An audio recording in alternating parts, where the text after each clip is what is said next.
They said I was overreacting, just a wedding. Nothing worth losing sleep over except the bride was my own sister. And I wasn't even on the guest list, 150 people invited but not me. The sister who had carried her through every heartbreak, every crisis, every single mess she ever made.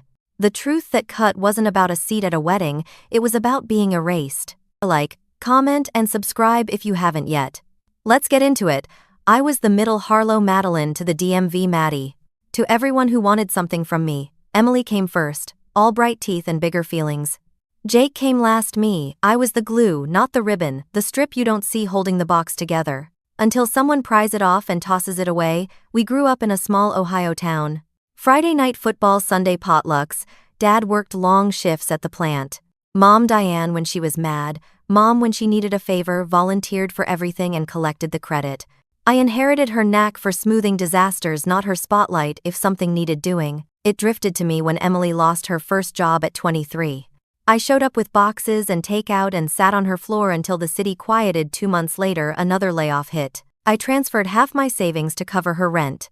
Called the utility company, negotiated the late fees. I built a spreadsheet and didn't announce it. I just did it when her long-term boyfriend moved out. While she was at work, I brought ice cream and a trunk of trash bags. We turned his absence into a purge. Chipped mugs, his sweatshirts, the framed skyline he swore felt aspirational. Emily cried until she hiccuped, then laughed. I told her she'd be okay, then helped her be okay. Jake noticed he'd squeeze my hand under the table like he was saying, "I see you, sis," without lighting a fuse. 22 saving diner tips to replace a car that barely started. He still remembered the time I argued his suspension down to lunch detention. Mom and I had a choreography. I brought her feelings, she spun them into lessons about gratitude. If I said it hurt that Emily forgot my birthday again. She said, "She's under a lot of stress, honey. Be the bigger person." If I mentioned I was tired after covering a bill, Mom tilted her head and praised my generous heart. As if naming the virtue meant I shouldn't notice the bruise. She didn't ask what I needed. She reminded me who I was expected to be when Emily got engaged. The news landed like confetti. The ring appeared on a Tuesday. By Thursday we were taste testing cake. I made spreadsheets, negotiated a small venue discount over a website glitch, smoothed deceiving issue with Aunt Lisa's in-laws, offered to run logistics the day of. "You're the best," Emily said, already texting her florist. I didn't need a parade, not my name in lights or a toast in my honor. I just wanted what? A seat that wasn't folding and stuck behind a pillar, a thank you that wasn't an afterthought, a moment where the people I loved looked me in the eyes and saw the ways I showed up without being asked. I told myself family meant doing what needed doing and trusting the ledger to balance, but the ledger always tallied in one direction. On a humid Tuesday in July, after a 12-hour shift, I came home to the apartment. I paid for by packing lunches and saying no to the small luxuries I helped Emily afford. I dropped keys in the dish, kicked off flats and microwaved leftovers, while my phone buzzed with the bridal thread, sample bouquets, blush linens, robe options. I wasn't a bridesmaid. Emily said it would complicate the vibe. There was a new DM from Emily. The preview on my lock screen said, "Hey, just wanted to let you know." I swiped it open. I read the message once thinking I'd missed a word. I read it again slower, hearing her voice in my head. Like it might smooth the edges. "Hey, just wanted to let you know, the guest list is finalized. And we had to make some tough cuts. Hope you understand. Love you." Tough cuts. My name had become a budget line slashed by a red pen. I blinked, felt heat flood my cheeks before, meaning did I scrolled up hunting for context.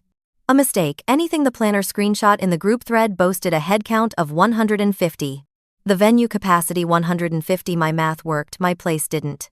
My fork hovered over the plastic container, then lowered to the coffee table like a white flag. The world did not change shape. The fridge hummed, humid air pressed the window. The thrift store lamp threw a small cone of light over a patch of rug. Everything was ordinary except the hinge inside me. The one that always swung toward yes, creaked and refused to move. I typed, deleted. Typed again. I tried humor. Did I miss when I became a cousin, twice removed? I tried directness. "Emily, I'm your sister." None of it left drafts. I could already hear Mom's sigh, the one that shrank me back into a rowdy child.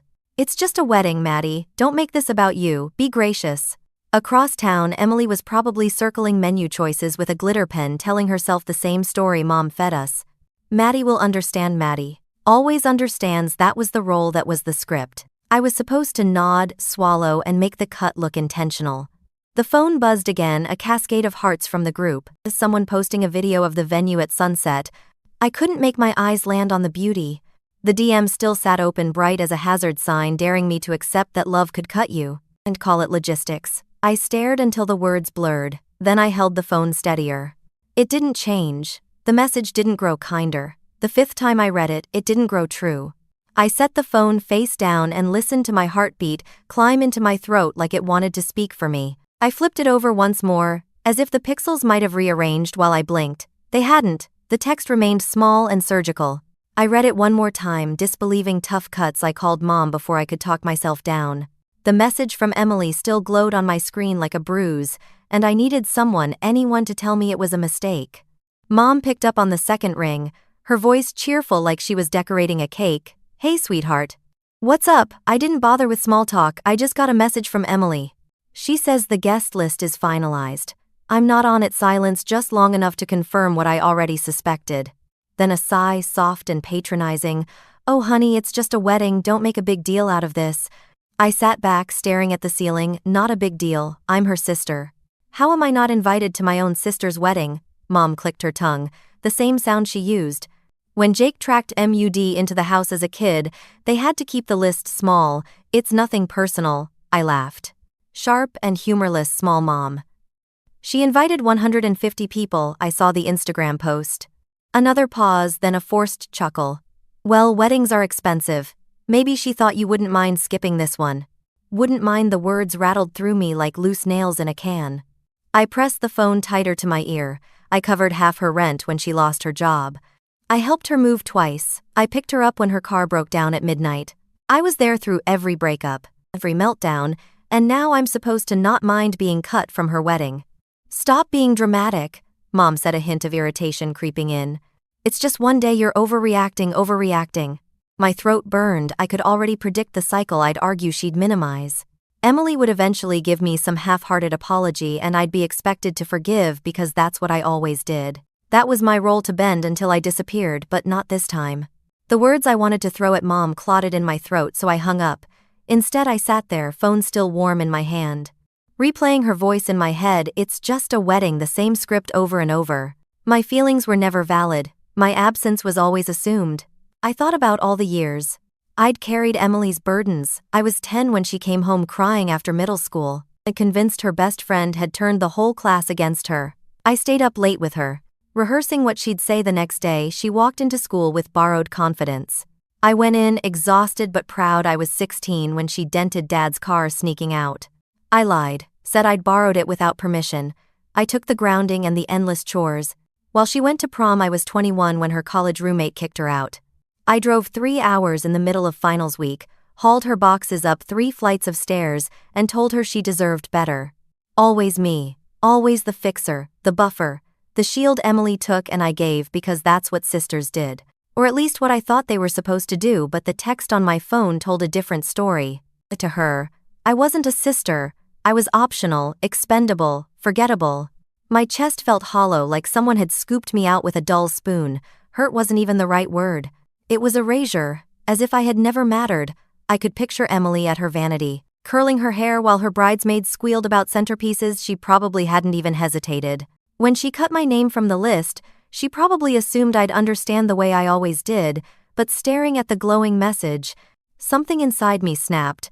I realized I didn't want to fight my way into a seat at a table where I wasn't wanted. I didn't want to play the part of the invisible sister one more time.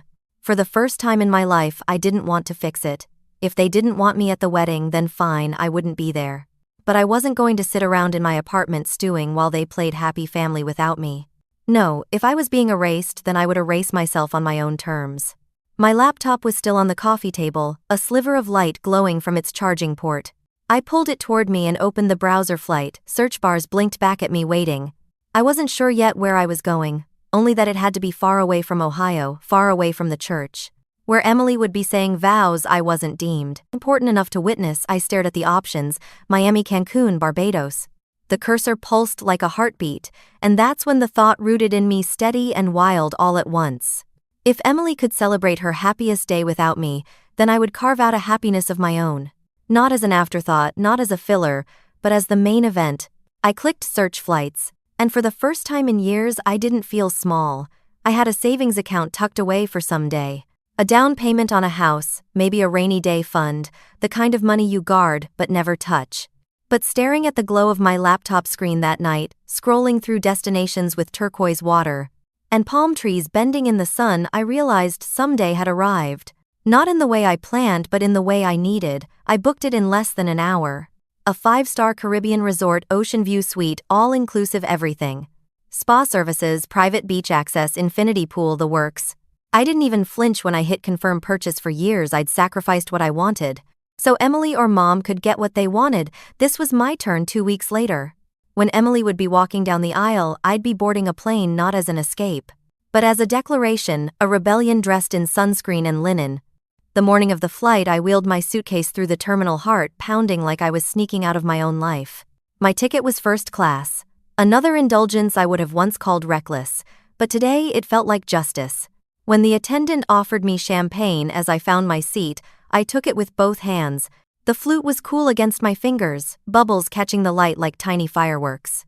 I snapped a picture, legs stretched out, glass-raised clouds winking outside the window, and captioned it, "Guess I didn't make the guest list, but I think I'll survive." I hit post. The response was immediate. Cousin Jake dropped a string of laughing emojis. My Aunt Lisa commented, "Good for you. Should have taken me with you." Even people I hadn't spoken to in years chimed in. Living the dream. "Take me next time." Iconic move, Maddie. And then of course came Mom. 3 texts in a row. "Mom, where are you? Mom, you're seriously missing your sister's wedding over this. Mom, you're being petty." I sipped my champagne and muted the thread for once. I didn't feel guilty. I felt powerful. Because here's the truth. This trip wasn't about palm trees or fancy drinks with little umbrellas. It was about saying no. It was about choosing me after years of being the afterthought. It was petty, sure, but it was also profound. Every dollar I spent, every mile that plane carried me away, was proof that I didn't need their permission to exist. When the plane lifted off the runway, my body pressed into the seat as the world dropped away beneath me. Ohio shrank into a patchwork quilt, the wedding chaos dissolving into distance. For the first time in years, I wasn't on call for anyone. I wasn't waiting to pick up a phone that only rang. When someone needed saving, I was free. The resort was something out of a fantasy. The lobby stretched open to the sea, palm fronds brushing against beams of sunlight, staff greeting me with a cocktail. Before I even checked in, my suite had floor-to-ceiling windows that spilled into the ocean, a balcony big enough to dance on, and the kind of bed you could sink into like it was swallowing you whole. I tossed my suitcase on the floor, stepped out to the balcony, and let the salt air wrap around me. The horizon stretched so far it looked infinite blue bleeding into blue. I snapped another photo. This time with the caption, "When one door closes, another opens, preferably." To a beachside suite with unlimited margaritas. I knew it would find its way back to Emily, to Mom, to everyone who thought I should be sitting politely in the shadows at that wedding, and I wanted it too. Because for once they could feel what it was like to be left out. The next morning, I woke to the sound of waves and birds. Instead of alarms, I ordered room service pancakes fluffy enough to melt in my mouth. Fruit so sweet it ruined grocery store produce forever. Coffee so rich it felt sinful. I ate on the balcony with my hair still, messy legs stretched, sun warming my skin. Every bite tasted like defiance. By the afternoon, I was stretched out on a sunbed by the infinity pool. Martini in hand, watching the horizon blur into sky. My phone buzzed occasionally, with likes and comments on my posts, but I ignored them. I wasn't here for validation. I was here for myself. But when the wedding weekend finally arrived, I couldn't resist turning my phone on. The screen lit up instantly, dozens of missed calls, a flood of messages, Mom, Emily, cousins, even numbers I didn't recognize. My notifications exploded like fireworks in the dark. At first I laughed, of course they couldn't leave me alone even now, but then the volume of it hit me. Call after call, message after message piling in non-stop. I set the phone down on the side table, stared at it for a moment, the screen vibrating against the wood, and felt something shift in my chest. This wasn't just wedding chatter, something was wrong. The wedding had begun, and my phone was blowing up like the world was on fire. The phone wouldn't stop buzzing. It skittered against the glass table by my pool chair, rattling like an insect trapped under a jar. I watched the waves roll in, pretending I couldn't hear it. Sipping slowly from the stem of my martini, my toes dangled over the edge of the infinity pool, the ocean stretching endlessly beyond it, call after call, text after text. The names scrolled across the lock screen, Mom, Jake, even numbers I didn't recognize. I smirked, adjusted my sunglasses and let it ring. If this was another round of guilt trips, they'd have to stew in their own silence. But then a notification preview slid across the screen. From Cousin Melissa, "You won't believe what just happened." Something about that sentence cracked my composure. I reached over, swiped the screen and opened the flood. Melissa's next text came fast. "The groom walked out, like literally walked out mid-reception, full-on fight with Emily." And then gone. I blinked for a second. I thought maybe the sun was frying my brain. I scrolled down, heart skipping as messages stacked. "Jake, dude, you dodged a bullet, Uncle Rob. This family is falling apart. We need you here. Mom, call me right now. This is an emergency." Melissa again. He actually left her. I sat up, the towel sliding from my shoulders. "Oh my God," I whispered into the salt air. The story pieced itself together through the chaos of texts. Emily and her groom had some kind of screaming match. Near the dance floor, guests froze with forks halfway to their mouths. He called her selfish, ungrateful. Impossible loud enough for the DJ to kill the music. She shot back. Something about him never being good enough. He dropped his glass, cursed and stormed out. Just like that, gone.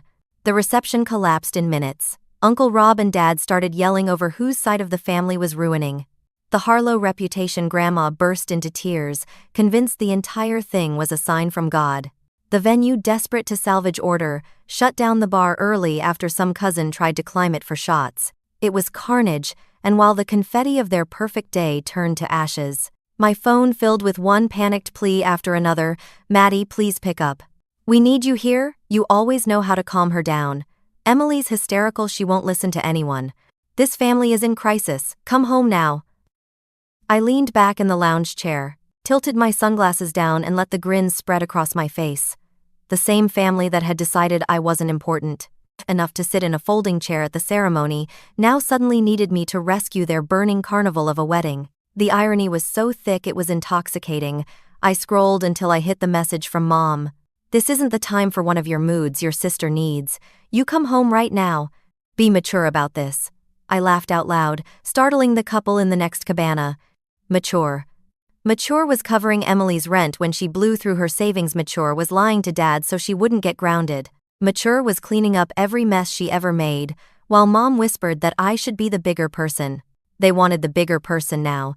They wanted the fixer too late. I set my drink down and took a photo of the pool, the water blending seamlessly into the horizon, the sky so blue it hurt. Then I typed a single caption: "Sorry, I'm a little busy enjoying my overreaction." I hit send. Seconds later, the screen lit up again. This time, the name froze me. Emily, for the first time since the whole ordeal began. My sister was reaching out directly. My thumb hovered over the message, pulse ticking in my ears. "Please, I need you." I read it 3 times, trying to summon the voice I used to know. Emily, crying into my shoulder after a breakup. Emily squealing with relief when I fixed her mistakes. Emily saying "you're the best" without even meaning it. But all I could see was her text from weeks ago: "Tough cuts, hope you understand." And now here she was broken at the altar, begging for the sister she hadn't wanted in the first place. The sun beat down on me, hot and merciless. I reached for my drink again, swirling the ice until it clinked like tiny bells. My lips curved into a slow, deliberate smile. For the first time in my life, Emily needed me, and for the first time in my life I wasn't going to give her what she wanted. The screen glared in my palm, Emily's message hanging there like bait: "Please, I need you." My thumbs moved before I could second-guess myself. "Sorry, I'm busy enjoying my overreaction." I hit send, then clicked straight to her contact info. Block 1 tap, and the lifeline between us severed. I did the same to Mom, who had spent the last hour spamming me with increasingly frantic texts. "Come home, fix this, be the bigger person, don't abandon us now." Block Jake's number. 2, not because I hated him but because I knew they'd use him as bait. If they couldn't get through themselves, aunts, uncles, even Melissa, though she'd been the only one with sense. My thumb scrolled like a guillotine. Block, block, block. The silence that followed was immediate, deafening, and delicious. I set my phone face down on the table and leaned back in the sun lounger. The waves rolled in steady, each one erasing the noise of Ohio. A little further from my body, the bartender, a tanned man with a smile too wide to be real. Drifted by, I raised a hand without words. He nodded, disappeared, and returned with another drink. The glass beaded cold against my fingertips. I closed my eyes and let the sound of the ocean smother the chaos in my head. For once I wasn't on call. For once, I wasn't the fixer. The rescuer, the one expected to glue the pieces together when everyone else shattered them. My whole life, I had been trained to swoop in. Whether it was Emily's heartbreaks, Mom's guilt spirals, or Jake's teenage stunts. If I didn't show up, I was selfish. If I did, I was invisible. But here, under the Caribbean sun, I wasn't invisible, I wasn't selfish. I was free. Each sip of the cocktail tasted like rebellion, sweet, tangy, laced with power. It wasn't just alcohol, it was dignity liquefied. I stretched toes, pointed toward the horizon, and imagined the scene back home. Emily in tears, makeup streaking down her face. Mom, pacing, relatives shouting over one another, their voices rising in panic, searching for me like a lost key. And me, hundreds of miles away, turning my face toward the sun. It was petty. It was vindictive. It was glorious. By the time night fell, the chaos had melted from my skin. I wandered down to the resort's private beach, the moonlight painting the waves silver. I let the tide kiss my ankles, the salt stinging but clean. My phone stayed behind in the room. Face down, smothered in a silence I had chosen, I breathed deeply in and out. And for the first time in years, my chest didn't feel tight when I finally crawled into bed. The sheets crisp and cool, I slept like I hadn't since childhood, unbroken, dreamless and heavy. The next morning, sunlight poured through the floor-to-ceiling windows. I stretched groggy but blissful until I spotted my phone blinking faintly on the nightstand. A tiny notification badge had slipped through before I turned it fully silent. A voicemail against my better judgment. I pressed play. Jake's voice came through in a hurried whisper. Like he was hiding in a closet. Maddie, listen, don't hang up. Mom and Emily. They're furious. They think you're making them look bad, like you planned this whole thing to embarrass them. They're Maddie. They're talking about staging some kind of family. Sit down when you get back. Like an ambush. I don't know what they'll do, but it sounds ugly. Just be careful, okay? Call me if you need backup. The voicemail clicked off, leaving me in the silence of the ocean breeze. Drifting through the balcony doors, I sat there, phone still warm in my hand. A slow smile creeping across my face, so now it wasn't just begging. It was plotting. They wanted to erase me from the wedding.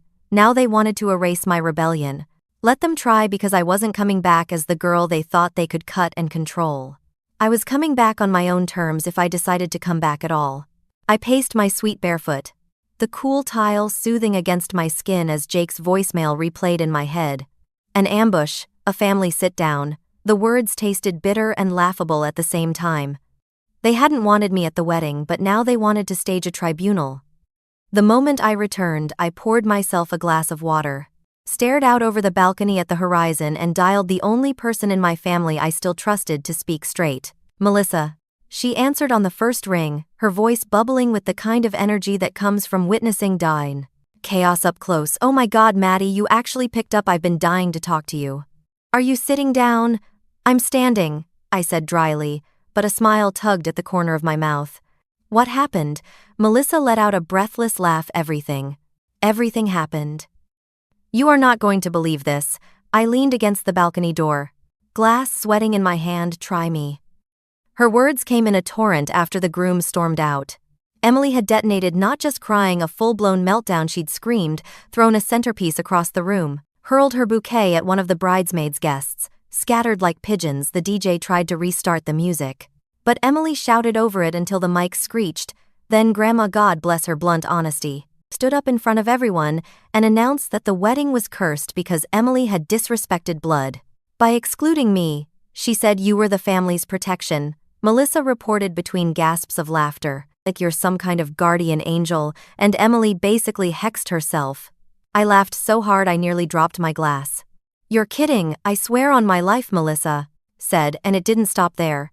Uncle Rob started shouting at your dad, blaming his side of the family for raising selfish kids. Dad snapped back about Rob always being jealous. They were nose to nose before the staff dragged them apart. And then Aunt Lisa tried to mediate, but your mom told her to shut up. It was like Jerry Springer in tuxedos. I pressed my palm to my forehead, wheezing, this is insane, insane. Melissa agreed, and kind of poetic, the whole reception collapsed in under an hour. They closed the bar early. People started leaving in droves. Emily ended up sitting alone in her dress. Mascara running, wailing that everyone had betrayed her. I couldn't stop laughing. The sound burst out of me, sharp and loud until tears pricked my eyes. The same family who cut me out to keep things picture perfect. It spiraled into public disaster without me. It was almost too perfect. But then Melissa's voice dipped lower. "Here's the wildest part. Oh, there's more." She hesitated, then said, "Some of them are blaming you." The laughter cut short in my throat. Blaming me for what? For not being there to fix it. Melissa sounded disgusted. "I overheard Aunt Lisa telling your mom." If Maddie had been here, she would have calmed Emily down. She always does. She would have talked sense into the groom. None of this would have happened for a moment. I stood in stunned silence, staring at the endless horizon as the absurdity landed. Then a jagged laugh tore out of me. "So let me get this straight. They slice me off the guest list like I'm expendable. But then when it all blows up suddenly, it's my fault for not being there to save them." Exactly. Melissa's voice was tight with both anger and amusement. "It's insane they exclude you and still expect you to clean up their mess." The irony was so thick it nearly suffocated me. My whole life had been this script. Me as the fixer, the safety net, the emotional janitor, and even when they literally erased me, they still couldn't imagine surviving without me. I sank into the lounge chair on my balcony, shaking my head, still chuckling. Unbelievable, actually no, it's completely believable. Melissa exhaled into the phone. "I know you're done with them, and honestly, good for you. But I wanted you to hear it from me before the narrative spreads." "What narrative?" She hesitated, then dropped her voice to a near whisper. "Your mom is planning a family intervention. For when you get home." I went still. She kept saying, "We need to sit Maddie down and make her understand what she's done, like you're some rebellious teenager who ruined Christmas." The ocean breeze slipped through the balcony doors, warm and salty against my skin, but a chill worked its way down my spine. An intervention, a manufactured ambush. They wanted to punish me for choosing myself. I tilted my head back, let out a laugh that was half disbelief, half fury. "Let them plan it," I said, finally, voice steady, "because if they think I'm walking into that house unprepared, they don't know me at all." Melissa was quiet a moment, then whispered, "You're really not, are you?" "No?" I said, watching the waves crash against the rocks below. "I'm not, and for the first time in my life."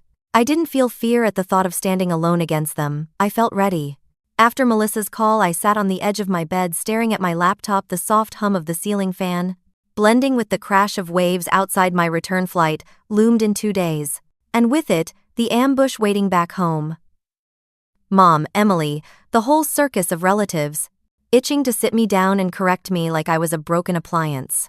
The very thought made my chest tighten. But then, just as quickly, the tension dissolved into clarity. I didn't owe them my return. I didn't owe them anything. I opened the airline's website and clicked through to manage my booking. My cursor hovered over the change flight option, that tiny square of digital freedom. For one suspended moment, I imagined going back, playing the role again, being swallowed into their guilt and demands. My stomach turned. No, I selected extend trip. My fingers moved steady, almost ceremonial, as I booked another 7 days, another week of sunrises over the Caribbean, another week of cocktails by the infinity pool, another week of me. The confirmation email pinged into my inbox. "Your trip has been extended. We look forward to hosting you." I exhaled a deep, shaking breath that felt like it came from the bottom of my ribs. That single click had done what years of begging hadn't. I'd severed their grip. Later that afternoon, I walked along the beach with the ocean foaming at my ankles. My phone dangled in my hand, still clogged with blocked notifications. I lifted it, snapped a photo of my footprint, stretching into the horizon, and typed 2 words as a caption: 0 regrets. I posted it and slid the phone back into my pocket. By dinner, I'd heard through the grapevine, filtered via Melissa, who seemed to be my one remaining ally, that the family had seen it.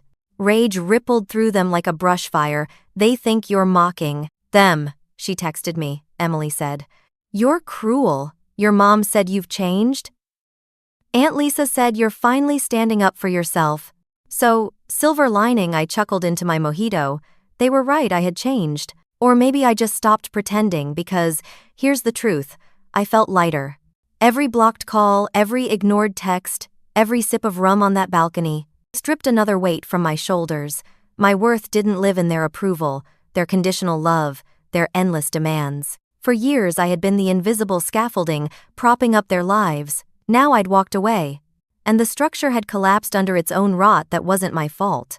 That was proof of how much they'd leaned on me while pretending I didn't matter. It hit me then that this was more than a vacation. This was an act of reclamation, the purest embodiment of a value I'd been raised to admire, but never allowed to live freedom in America. We preached resilience, independence, pulling yourself up by your bootstraps. But in my family that sermon twisted into exploitation.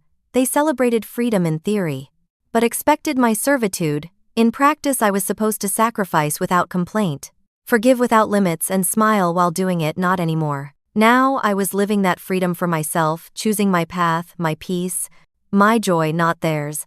I thought about generations of people before me, who had clawed their way out of suffocating expectations, who had built their lives from the wreckage of control. Maybe I wasn't breaking new ground, but I was finally walking the path. They'd carved the right to be whole, even if it meant standing alone. That night I sat on the balcony with a notebook from the hotel gift shop, its cover painted with palm leaves. I poured myself a glass of wine and began to write, not to them but to myself. I wrote about Emily's selfishness, about Mom's constant dismissal, about every sacrifice I'd made that was erased from memory the moment it was inconvenient. I wrote about the sting of that text, the tough cuts, and how it had cracked open something inside me that would never close again. By the time I stopped pages crammed with slanted handwriting, the notebook was heavy with truth. I closed it, pressing my palm flat against the cover like sealing a vow. My phone buzzed again.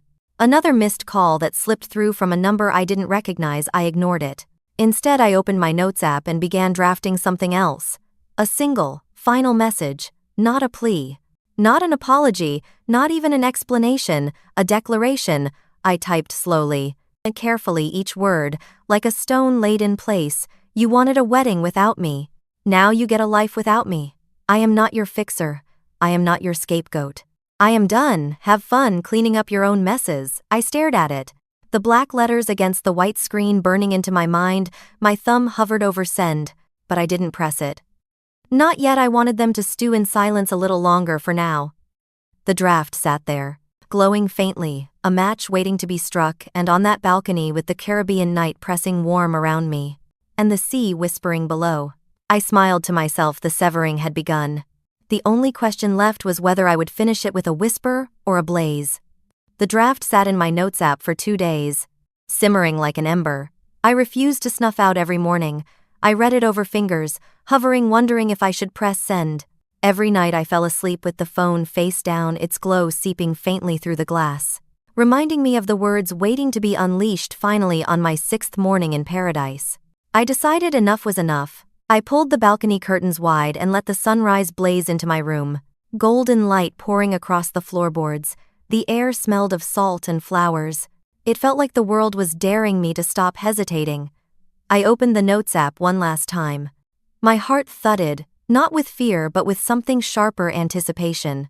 I copied the words, pasted them into a group message to Emily and Mom, and read them aloud under my breath, steady and clear. You wanted a wedding without me. Now live without me. I'm not your backup plan anymore. Then I pressed send. The message shot off into the ether, a blade I'd honed for weeks now. Finally freed from its sheath almost instantly, their names lit up on the screen. First Mom, then Emily, scrambling to respond. I didn't even look. My thumb moved with a certainty I'd never felt before. Block, block. And just like that, it was done. The silence that followed wasn't empty. It was full of all the space I'd cleared by refusing to carry their weight anymore. Full of the clarity I'd craved since I was a kid, waiting for scraps of validation that never came. I sat back in the chair, staring out at the horizon as a tide of relief washed over me. My chest felt open, lighter than it had in years. All the resentment, all the swallowed anger, all the old wounds. They didn't vanish, but they loosened their grip. They no longer owned me. I owned me. That evening I booked myself on a sunset cruise, a celebration not of spite, not of revenge but of freedom. The boat was small, intimate, with only a handful of other passengers. We slipped out of the harbor as the sun dipped low the sky, painting itself in streaks of orange and purple. The air was warm but breezy, carrying the scent of the ocean straight into my lungs. I stood at the railing, a glass of champagne in hand, the sea stretching endlessly before me. For once I wasn't thinking about who needed me, or who might be disappointed, or what role I was supposed to play. I wasn't anyone's safety net or stand-in or scapegoat, I was just Maddie Grace Harlow. A woman watching the sun melt into the water alive in her own skin, as the boat glided further from shore. I thought about all the years I'd lost trying to earn love that had strings attached. I thought about Emily, who cut me out without hesitation, and Mom, who taught me that my feelings were always too much, and then I thought about myself, the girl who had carried them both for too long, and I smiled because for the first time, I had put her first. The sky darkened into indigo stars, flickering awake one by one. I lifted my glass in a quiet toast to the ocean, to the night, to myself. Here's to no regrets, I whispered. The boat swayed gently, the horizon wide and unbroken. I felt the question rise unbidden, a whisper that used to haunt me whenever I dared to imagine a life beyond them. What comes next? But this time the thought didn't tighten my chest. It didn't fill me with dread or guilt, it sparked something electric in my veins. Excitement. For once the unknown wasn't a threat. It was a promise back in my suite. The notebook with palm leaves on its cover lay open on the desk. I uncapped a pen, the same one the hotel had slipped into the drawer, beside the stationery, and stared at the blank page. The boat ride still clung to me. The scent of salt on my skin, the memory of stars unfurling over the water, and I wanted to capture it. Before it dissolved into memory, I began to write Betrayal. Rebellion, liberation. The words scrolled across the top of the page. Like a headline underneath, I began, filling in the story not in neat chapters but in fragments, moments that had built the arc of my undoing and my becoming. I wrote about the text that gutted me. Tough cuts, how disbelief had curdled into rage, and rage into resolve. I wrote about booking the flight. The champagne glass in first class, the photo captioned, "I think I'll survive." I wrote about the phone buzzing with the news of the groom storming out, about my laughter echoing into the Caribbean night. And I wrote about the final text, the blade I'd let fly. "I'm not your backup plan anymore." Each line loosened something in me. For years, I'd swallowed my story, edited myself into the background, erased my own hurt, so their version of events could stand unchallenged. Now I was rewriting it line by line in my own hand. Still grief hovered like a ghost. I paused, pen dangling as the ache pushed through. I had lost something real. Even if it was poisoned, the illusion of belonging, I'd lost the identity I had worn like armor. The reliable one, the fixer, the good daughter. Without those titles, who was I? The question made my chest hollow for a moment, but then I realized, maybe that hollowness wasn't absence.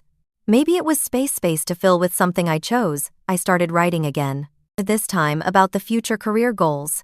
I'd always been the dependable one at work too. The one who took on the projects no one else wanted, but what if I stopped hiding behind reliable and went after leader? I wanted to start applying for managerial roles, maybe even shift into consulting. I could build something that wasn't just steady but thriving. Chosen family. The thought made me smile as I scribbled. Friends who laughed with me, not at me. People who saw me as whole, not as a resource to mine. I'd start investing in those connections again, nurturing friendships I'd neglected while playing nursemaid to my family relationships. My pen hovered, then moved again. I wanted reciprocity, someone who gave as much as they took, and who didn't see my kindness as a blank check, the kind of partnership where love wasn't measured in what could be extracted, but in what could be shared. The page grew messy, words crammed in the margins, but it pulsed with something new. Not survival, but joy. I leaned back in the chair, let the pen fall, and exhaled. I wasn't running from pain anymore, I was walking towards something brighter. The realization made me laugh. Soft, almost shy at first, then fuller resilience. That was the word that kept circling back, not the grit they demanded from me, not the silent endurance they exploited. This was different. This was the resilience of choosing joy even after loss. The waves crashed below my balcony, steady and unbothered, like they'd been doing long before me, and would keep doing long after. For the first time I felt like I wasn't drowning in them. I was part of their rhythm. I closed the notebook, my hand resting on its cover. It was enough to keep this story for myself, but a thought pressed in, insistent. For years my family had controlled the narrative, painting me as dramatic, selfish, too sensitive, ungrateful. They'd spun their web so tightly that even I started to believe it. But now I had my version carved in ink. Maybe it was time to make it more than private. I picked up my phone, opened a fresh document, and typed a title. When my sister cut me from her wedding, just seeing it there sent a thrill through me. Half terror, half triumph if I shared it online anonymously, or even with friends. It wouldn't just be a story, it would be ownership. It would be saying out loud that I was not what they'd painted me to be. I stared at the blinking cursor, excitement tingling in my veins for the first time in my life. I wasn't afraid of telling my story. I was ready by the time my extended trip wound to an end. I felt like I had shed a skin. My suitcase was heavier than when I arrived. Souvenirs tucked between sundresses and sandals, bottles of local rum wrapped in beach towels, seashells I'd picked up on morning walks, lining the inside pocket, but the real weight was gone. The invisible burden I'd carried for years had slipped from my shoulders somewhere between the infinity pool and the shoreline. The taxi ride from the airport to my apartment felt strangely surreal. Ohio looked the same. Flat stretches of highway billboards promising fast food at the next exit, neighborhoods of tidy lawns and mailboxes, leaning slightly, but I wasn't the same woman who had left it when I unlocked the door and stepped into my small but sunlit apartment. I felt a swell of gratitude. This space was mine. Not a family home layered with decades of control, not a stage for endless arguments. Just mine, the walls, the furniture, the quiet. It all felt like freedom in its simplest form. I set my suitcase by the couch, dropped the souvenirs onto the kitchen table, and opened the blinds. Afternoon light spilled across the room, warm and golden, catching on the small plant I'd left by the window. Somehow it had survived without me. The first wave of messages arrived within hours. Melissa texted, "Just checking in, are you home? I want to hear everything when you're ready." Jake called twice, then left a short voicemail. His voice was softer than before. "Cautious Maddie. I know you're mad and you're right to be, but Mom's, well, she's not letting it go. Just do what you need to do. I'm here if you want to talk." And then tucked into my mailbox the next morning, an envelope with Diane Harlow's neat, looping handwriting. I stood at the counter with a mug of coffee, staring at it like it might bite. My thumb traced the edge of the paper before I dropped it unopened into the drawer. I didn't need to read it. I knew what it would say. Excuses laced as apologies, manipulations disguised as love, maybe even an attempt to rewrite what had happened. To gaslight me into believing I was cruel for choosing myself. No, that door was closed. The blocked numbers stayed blocked. The letter stayed sealed for the first time in my life. I didn't flinch at silence. I welcomed it. Days slipped into a rhythm. I unpacked slowly, placing seashells on the bookshelf, draping a new sarong over the back of my chair. Letting the scent of coconut oil linger in the air, I reopened my notebook, scribbling plans with new energy. Applications to submit, dinners to host with friends. I wanted to draw closer goals that felt exciting instead of obligatory. The grief still stirred, sometimes faint but present. I'd lost the illusion of family. And there were moments when that absence ached, but the ache no longer defined me. It was just one thread in a much larger tapestry. What defined me now was choice. One morning a week after my return, I woke before dawn. The city outside was quiet. The streets still wrapped in shadows. I padded barefoot to the balcony, wrapped in a blanket, and pushed open the sliding door. The air was cool, tinged with dew and the faint hum of the world waking up. I leaned against the railing, sipping from a steaming mug, and watched the horizon lighten. First gray, then pink, then a slow wash of gold spreading across the sky. For years I'd woken with a knot in my chest, dreading the next crisis, the next demand. The next reminder that my worth depended on how well I could fix someone else's life. But standing there, dawn unfurling around me, I realized I wasn't holding my breath anymore. I was breathing deep, unhurried, my lungs filling and emptying with no weight pressing against them. The sun crested the skyline, light spilling over rooftops, and for a moment I felt reborn. Not as the forgotten middle child, not as the fixer, not as the scapegoat, just me, Maddie Grace Harlow. I closed my eyes, let the warmth kiss my face, and smiled. For once, I wasn't the forgotten sister. I was the author of my own life, and I had no regrets. And with that final sunrise, Maddie closed the chapter on years of being overlooked and finally stepped into her own freedom. If you enjoyed this story, be sure to subscribe and share your thoughts in the comments. We read every single one. Your voice matters here. Thank you for listening. This has been a story from Revenge Served Cold. We'll see you next time.